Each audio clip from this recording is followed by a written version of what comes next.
এভাবে কিছুক্ষণ চলার পর আবার সেই ব্যক্তির সাথে দেখা হয়। তবে এবার তপন কিছুটা ঘাবড়ে যায়। আরে তুমি না আমার পিছনে ছিলে? তোমাকে কতবার ডাকলাম, কোথায় গিয়েছিলে তুমি? আর আমার এত আগে এখানে পৌঁছালে কিভাবে? আর বলবেন না সেই কথা।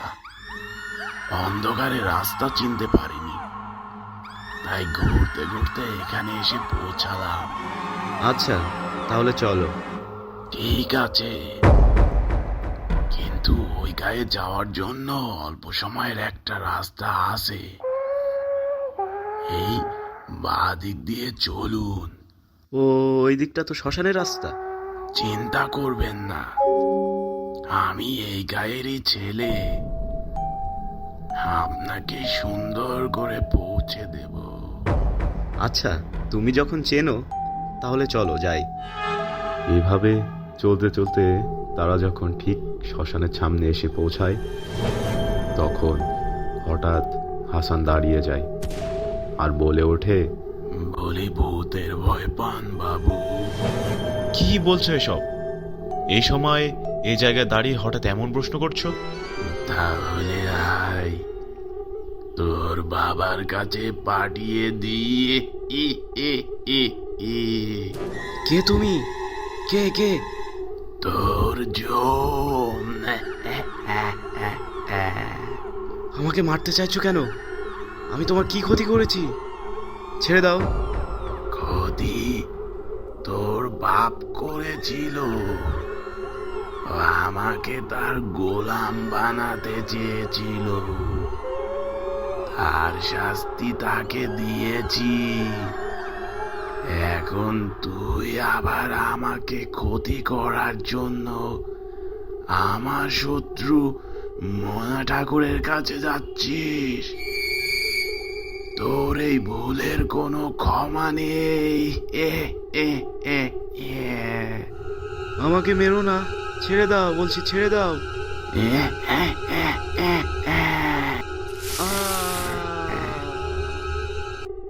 আমার আসল নাম হরিহর। তোদের মতো সাধারণ কোনো মানুষ নই। এই জঙ্গলে 1000 বছর ধরে বসবাস করি। কিছুদিন আগে আমার নতুন বউকে নিয়ে বাড়ি ফিরছিলাম।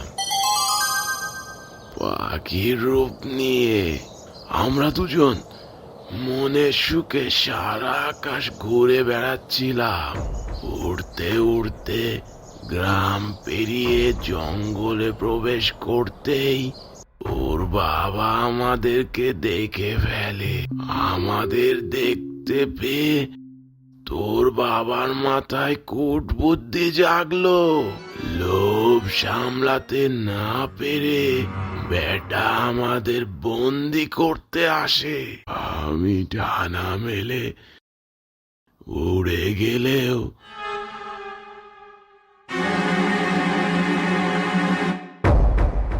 আমার বউকে বন্দি করে মেরে ফেলে আরামজাদাটা।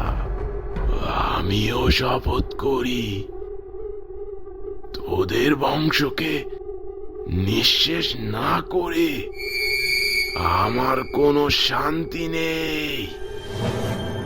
তাই একদিন তোর বাবা সন্ধ্যার পর জঙ্গল পেরিয়ে বাড়ি ফিরছিল। ঠিক সেই সুযোগে তোর বাবার ঘাটটা মোটকে দি ই ই ই ই